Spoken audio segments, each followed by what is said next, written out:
그럼 반갑습니다. 누가 신학 연구 누가복음 사도행전 12주차 강의 한번 시작해 보도록 하겠습니다. 이번 주차 저희들의 주제는 하나님의 구원의 수용과 믿음입니다.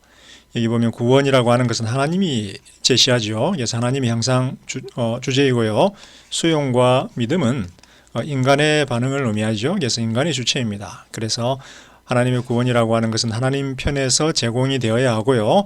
그에 따른 인간의 반응이, 긍정적인 반응이 함께 있어야 한다라는 것입니다. 상당히 바울적이면서 우리가 바울서 신서에서 많이 배웠던 내용하고 굉장히 유사한 내용을 누가가 보여주고 있습니다. 오른쪽에 보이는 그림은 십자가에 달려 죽은 예수 그리스도시고요.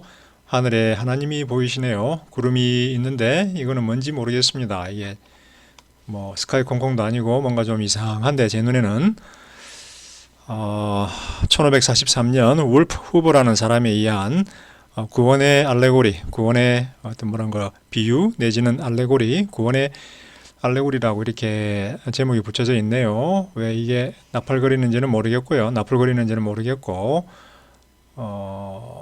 좀 아무튼 그림에 다양한 신학적인 내용이 있겠지만 자세히 알 수는 없는 것 같습니다. 이번 강의에서 제가 세 가지 주제를 다루려고 하는데요. 첫 번째는 구원, 두 번째는 구원의 사중적인 함의, 그리고 세 번째는 구원의 수용과 믿음입니다. 조금 서론적이면서 결론적인 내용이고요.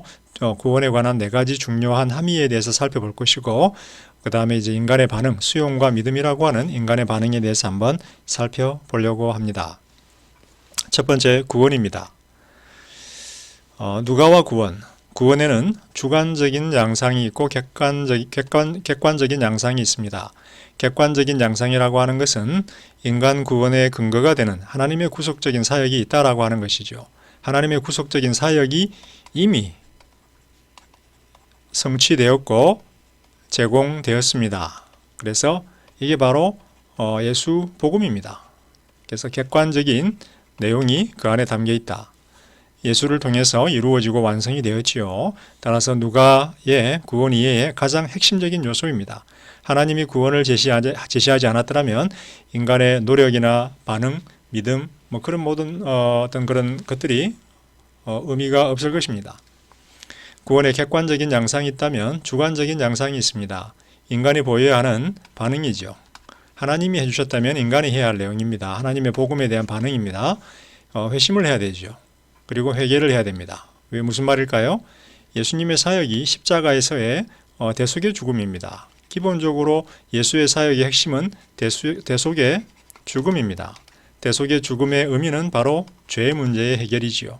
따라서 인간과 하나님을 가로막는 장애물이 죄였기 때문에 하나님 앞에 선 인간은 구원을 경험하기 위해서 그 죄에 대해서 예수님께서 대속의 죽음을 죽어주셨지만, 따라서 인간은 자신들의 죄에 대한 죄값을 지불하거나 그 죄에 대해서 죽을 필요는 없지만 예수께서 우리의 죄를 위해서 죽어주셨다라고 하는 사실에 대한 겸허한 인정을 우리가 해야 합니다. 그 인정 속에는 우리가 죄인이다라고 하는 사실에 대한 어떤 부인할 수 없는 어떤 그런 사실에 대한 받아들임이죠. 따라서 회개가 선행되어야 합니다. 회개는 곧 회심으로 나아가지요. 하나님과의 회복된 관계 속에서 다시 한번 하나님을 위해서 사는 것입니다. 인간 편에서 보이는 반응이죠. 그래서 이 둘이 함께 가야 하는 것입니다. 누가의 구원 이해에서 특별한 용어들이 발생을 하는데요. 구원하다라고 하는 동사, 구원자라고 하는 어떤 그런 행위자, 그리고 구원이라고 하는 명사가 굉장히 빈번하게 발생합니다. 초대교회에 구원에 대한 다양한 전문 용어들이 있습니다. 누가는 하나님의 구원의 역사를 강조하거나 상기시키는 거의 모든 전통적인 개념들을 잘 알고 있어요. 그래서 초대교회 구원에 대한 개념들은 죄 용서, 구속, 생명, 영생, 복음, 은혜, 평화, 이런 내용들이죠. 이런 모든 내용들은 다 초대교회의 어떤 전통적인 유산에 속하는데요.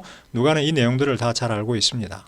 그럼에도 불구하고 누가는 이 단어보다도 더 중요하게끔 구원과 구원자, 구원이라고 하는 단어에 특별한 강조점을 주게 됩니다. 따라서 예수 그리스도, 구원자가 우리 가운데서 나셨다라고 천사가 수태고지에서 선포했던 것을 우리가 기억을 합니다.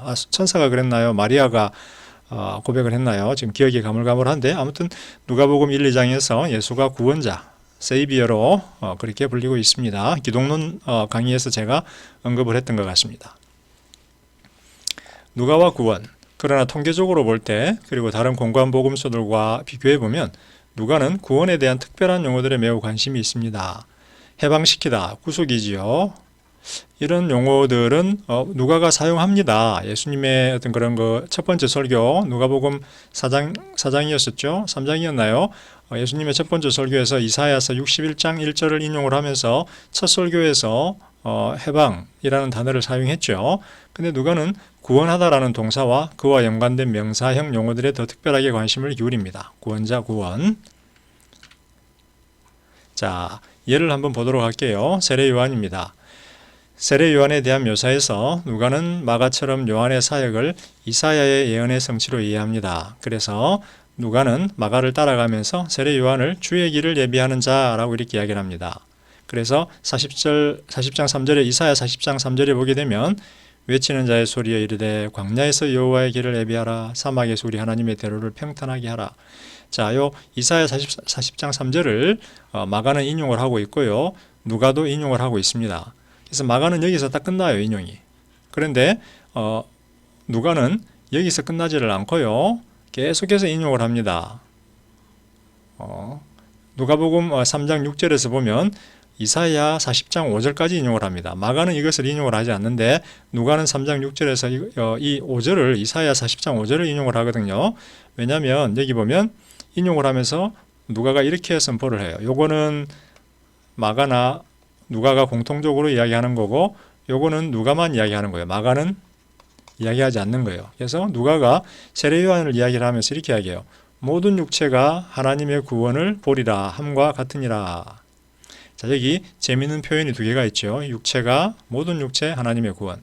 근데 이 표현은 누가복음 3장 6절의 인용은 이사야 40장 5절의 내용을 따라가고 있는 거예요. 여기 보면 여호와의 영광이 나타나고 모든 육체가 그것을 함께 보리라. 이는 여호와의 입이 말씀하시느니라 라고 이야기를 하는데요. 모든 육체가 본다라는 표현이 누가에게 특별히 관심이 있죠. 왜냐하면 유대인 플러스 이방인 선교에 관심이 있기 때문에 이 모든 육체라는 표현이 굉장히 관심이 있어요. 그 다음에 이사야서는 여호와의 영광이 나타나고 그것을 볼 것이다 라는 거예요. 여호와의 영광은 여호와의 임재를 의미하죠. 그래서 하나님의 임재가 있는 곳에서는 하나님의 통치와 구원이 임합니다. 그래서 여호와의 영광, 이사야서에서 여호와의 영광은 이방인들을 향한 구원의 빛이지요. 구원의 빛을 의미합니다. 그래서 여기서 보면은 이 여호와의 영광이라는 표현을 누가는 하나님의 구원으로 바꿔버려요. 이사야서는 모든 여호와의 영광이 모든 육체가 나타나고 모든 육체가 그것을 볼 것이다. 여호와의 영광을 볼 것이다 라고 했는데 누가는 이 표현을 바꿔서 모든 육체가 하나님의 구원을 볼 것이다 라고 바꿔버려요. 구원이라는 단어가 중요하기 때문에. 그래서 누가는 여호와의 영광 표현 이면에서 이방인들에게 구원을 주는 빛의 어떤 그런 이사야의 개념을 보고요. 이 여호와의 영광을 구원이라는 단어로 바꾸어버립니다. 자, 두 번째 이제 오순절 사건을 보게 되면요. 사도행전 2장이죠. 방언을 말합니다. 외국어를 말하죠. 알아들을 수 있는 말을 말하니까 수많은 곳에서 예루살렘에 몰려든 청중들이 혼란을 경험하게 됩니다. 왜냐하면 그 사람들이 자신들의 모국어로 하나님의 복음이 선포되는 것을 듣게 되거든요. 그래서 여기서는 모국어입니다. 사도행전 같은 경우. 자, 여기서 베드로는 요엘서 2장 28절을 인용을 하게 되는데요. 이 인용이 재밌습니다. 자, 이 인용을 보게 되면 사도행전 2장 18절에서는 이렇게 나타나죠. 누구든지 주의 이름을 부르는 자는 구원을 받을 것이다 라고 구원을 강조하고 있습니다. 자, 여기서 보면 요엘서 28장 같은 경우는 내가 내 영을 만민에게 부어줄 것이다 라는 거죠. 그리고 남종과 여종에게 부어줄 것이다 라는데 이 두 표현은 지금 여기 사도행전 18, 19절에서 언급이 되고 있죠. 18, 19절에서. 그런데 누가는 요거 32절도 관심이 있어요. 왜냐하면 32절은 누구든지 여호와 이름을 부르는 자는 구원을 얻으리니 나오거든요. 그래서 이 부분도 누가는 21절에다가 인용을 하고 있어요. 그죠?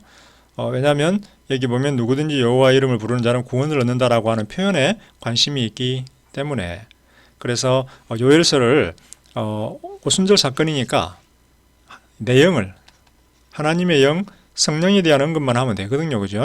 그래서 장래일 말하고 꿈을 꾸고 이상을 본다 요까지만 말하면 되는데 굳이 요 뒷부분은 언급을 하지 않아도 되는데 이 뒷부분을 인용을 해버려요. 왜? 요 안에 누구든지 여호와 이름을 부르는 자는 구원을 얻을 것이라 라고 하는 누가가 정말 좋아하는 핵심 구절이 표현되기 때문이에요. 근데 여기 보면은 제가 앞에서도 이야기했지만 요엘서 2장 32절하고 사도행전 2장 21절을 비교해보면 차이가 있죠. 누구든지, 자, 이 표현 좋아요. 왜? 누구든지니까 유대인뿐만 아니라 이방인들을 포함한 어떤 인간이든지 구원을 받을 수 있다라는 거예요. 구원을 받을 수 있다라는 거예요. 근데 사도행전 같은 경우는 주의 이름을 부르는 자, 요엘서는 여호와 이름을 부르는 자예요. 그래서 또 여호와의 이름을 부를 자예요. 그런데 주의 이름으로 바꾸어 버리죠. 주 예수의 이름으로 바꾸어 버립니다. 여호와에서 주 예수의 이름으로 바꾸어 버려요. 누가가 이렇게 해석을 해버립니다. 그런데 요 뒷부분은 누가가 인용을 하지 않습니다. 요엘서에 나타나는 구원을 받으리라 하였느니라 여기서 멈춰버리죠. 구원을 얻으리니에서 멈춰버립니다. 왜 그럴까요? 이 뒤에 보면 뭐 시온산도 나오고 예루살렘도 나오고 그래요. 근데 시온산, 예루살렘 등은 너무 협소한 개념이에요. 다시 말하면 시온산과 예루살렘에 있는 유대인들만 구원을 받아서는 안 된다라는 거예요. 모든 사람 누구든지 받아야 된다라는 거예요. 그죠? 이방인 선교에 관심이 있거든요. 누가는. 그래서 이 뒷부분은 누가는 인용을 안 해버린다라는 거예요. 그래서 인용함에 있어서도 선택적으로 인용을 하고 있는데 그 선택적인 인용 속에서 우리는 누가의 참된 강조점을 볼 수가 있다라는 거예요. 주의 이름을 부르는 자는 구원을 받는다라는 거예요. 그래서 특별한 용어들, 구원이나 구원자, 구원에 대해서 누가는 특별한 어떤 그런 강조를 두고 있다라는 거예요. 그러나 요엘서 2장 28절에 여호와의 부름을 받을 자라는 개념은 누가에게 매우 흥미롭지요. 그래서 이 표현을 재해석해서 누가는 베드로의 설교 마지막을 흥미롭게 재구성합니다. 여기서 여호와의 부름을 받을 자, 요거는 재밌어요. 그죠? 구원이라고 하는 게 내가 얻겠다라는 게 아니라 여호와의 부름을 받는 것과 연관이 된다라는 거예요. 예정이죠. 그죠? 하나님의 예정과 선택이 우리의 행위를 선행한다라는 거예요. 하나님의 예정과 선택과 그 구원을 주셔서 우리를 불러주지 않으면 구원을 우리가 받는 회개와 어떤 그런 회심을 경험할 수 없는 거죠. 내가 반응을 해야 되는데 하나님께서 예정하고 선택해서 말씀을 나에게 복음의 말씀을 전달해 주지 아니하시면 내가 반응할 수 없다라는 거예요.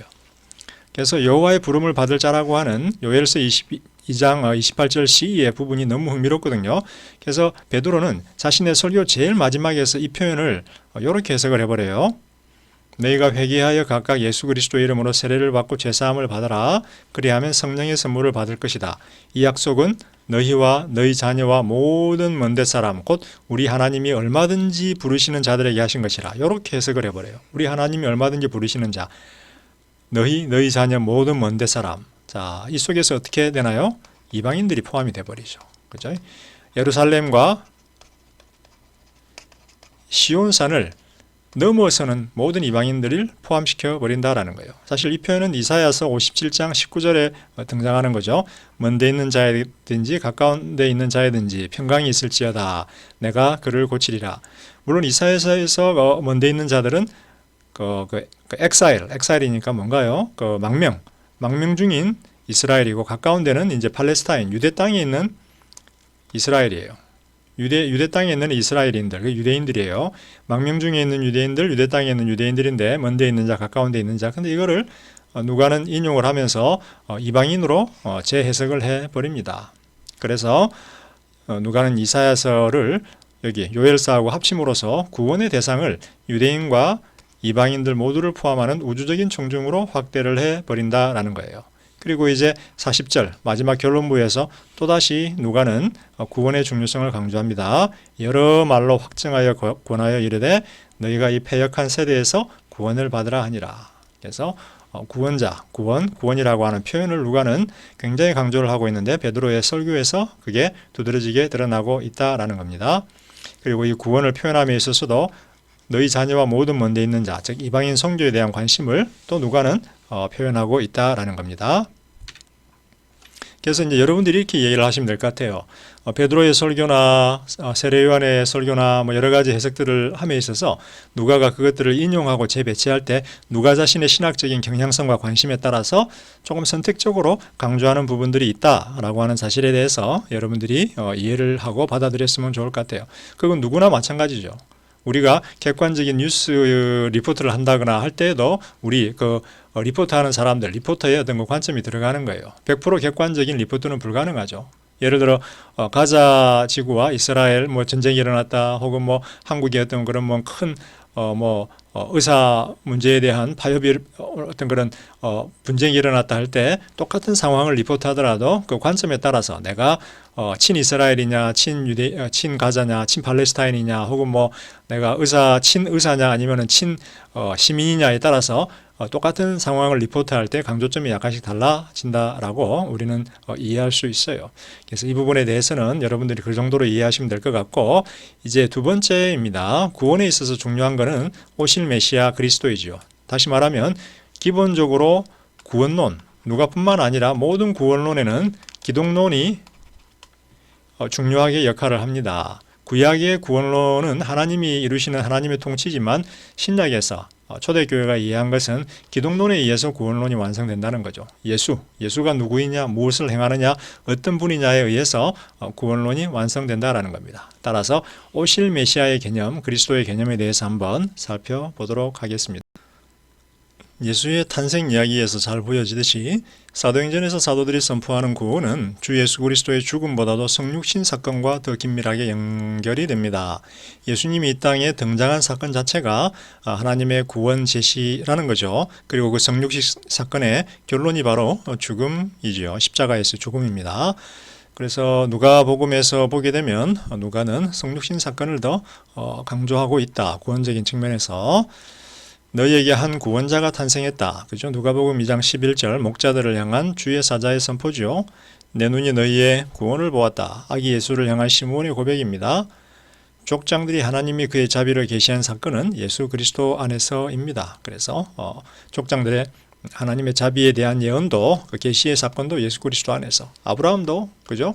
오실 예수를 믿고 그 약속을 믿고 그 자손이잖아요. 그 자손, 아브라함의 그 자손을 믿고 어렵다라고 칭함을 받았죠. 그게 바로 로마서 4장 바울의 해석이죠. 그런데 수태고지와 사가랴의 노래에는 구약의 개념들을 통해서 예수를 통해 오는 구원을 노래합니다. 이거 앞에서 제가 많이 다뤘지만 이렇게 구약을 통해서 예수를 통해 오는 구원을 노래함으로써 이스라엘 역사에서 전개되고 성취되는 하나님의 구원 사역의 연속성을 확실히 했다. 하나님의 구원은 하나인데 그 연속성이 있다. 신약과 구약에서 묘사되는 구원 사역은 연속적이다 라고 하는 것 여러 번 강조했습니다. 고대의 누가는 자신의 영웅 예수의 미래 사역을 이사야 61장 1절로부터 빌려온 구원의 개념들을 통해서 요약을 해줍니다. 누가복음 4장 18절에서 이렇게 예수님의 첫 설교에서 이렇게 이야기하죠. 가난한 자들에게 구원을 선포하고 눈먼 자들에게 보게 해주고 포로들에게 자유를 주겠다라는 겁니다. 그리고 주의 은혜를 선포하겠다라는 겁니다. 구원이 예수의 사역의 핵심 내용이었다라는 거죠. 자, 누가의 하나님은 구약의 하나님입니다. 두 분 다른 분은 아니죠. 따라서 어떤 이들은 질문할 수 있어요. 그런데 왜 예수가 이 땅에 오는 것이 필요했을까요? 구약의 하나님이 누가의 하나님이고 구약의 하나님이 신약의 하나님이면 하나님이 구원을 베푸시면 되는데 왜 예수를 이 땅에 보내야 했을까? 이 질문에 대해서 누가는 명확하게 답변하지 않습니다. 우리는 그의 이야기들을 중심으로 한 유추를 통해서 추론해 보아야 합니다. 자, 율법과 이 패역한 세대, 그리고 멸망과 심판의 역사, 아까 이 패역한 세대라고 하는 표현을 베드로가 사도행전 2장에서 썼지요. 이 패역한 세대에서 구원을 받으라. 여기에는 종말론적인 심판과 종말론적인 멸망과 심판의 역사가 그 배경임을 알 수 있습니다. 이 세대는 죽음을 향해 달려가고 있다는 거죠. 과거 하나님은 그의 백성들에게 구원을 제공하기 위한 한 방편을 이미 제공을 했습니다. 율법이었죠. 율법을 지키면 생명, 지키지 못하면 사망. 그래서 율법은 생명과 사망을 가르는 어떤 그런 길로, 유일한 길로 이해가 되었습니다. 예수님께서도 누가복음에서 2번 율법에 대한 순종이 구원에 이르기 위한 조건임을 강조합니다. 율법은 악한 것이 아니죠. 예수님도 두 번 율법에 순종해야 네가 구원받는다 라고 강조를 합니다. 그러나 우리가 구원받아야 할 이 패역한 세대는 하나님의 뜻을 존경하는 법을 알지 못합니다. 이 패역한 세대 안에 우리도 포함이 되어 있죠. 우리를 포함하는 이 패역한 세대는 하나님의 뜻을 존경하는 법을 알지 못합니다. 불순종하는 존재이기 때문이요. 따라서 이 세대는 잃어버림 받을 것이고요. 멸망을 받을 것이고요. 심판을 받을 것입니다. 스데반이 사도행전 7장에서 설교하죠. 이스라엘의 역사는 그리고 인류의 역사는 율법을 알매도 불구하고 지속적인 멸망을 경험했다라는 거예요. 유대인들이 역사 속에서 보지만 하나님이 보낸 선지자를 죽였고 율법을 알매도 불구하고 지속적으로 불순종함으로 멸망당해 다 죽었다라는 거예요. 인류는 말할 것도 없죠. 그죠? 이방인들은 율법이 없는 이방인들도 말할 것도 없어요. 이 설교 때문에 스데반이 순교를 당합니다. 다시 말하면 구원의 한 방편이 되어야 할 율법은 감당할 수 없는 짐이 되어져 버렸습니다. 사도행전 15장 10절에서 야고보가 이야기하죠. 우리도 감당할 수 없는 짐이다라는 거예요. 율법. 이 짐을 왜 이방인들에게 강요해야 되느냐라는 거죠. 상당히 바울적이죠. 그죠? 바울적입니다. 자, 이 패역한 세대가 동반하는 멸망과 심판의 역사는 그들에게 구원자가 절실하게 필요함을 분명하게 알려줍니다. 자, 그런데 여기에 문제가 있어요. 구원자가 필요한데 하나님이 오면 어떻게 되나요? 하나님이 이 땅에 오시게 되면 사람들은 다 죽습니다. 그죠? 죄인들은 죽게 돼 있어요. 따라서 하나님은 멀리 계셔야 돼요. 그래서 요거를 제가 하나님께서 이 땅에 임재해 계셔야 하는데 임재하면 죽으니까 동시에 하나님은 초월해 계셔야 한다라고 했죠. 그래서 하나님의 임재성과 초월성에 긴장이 있는 거예요.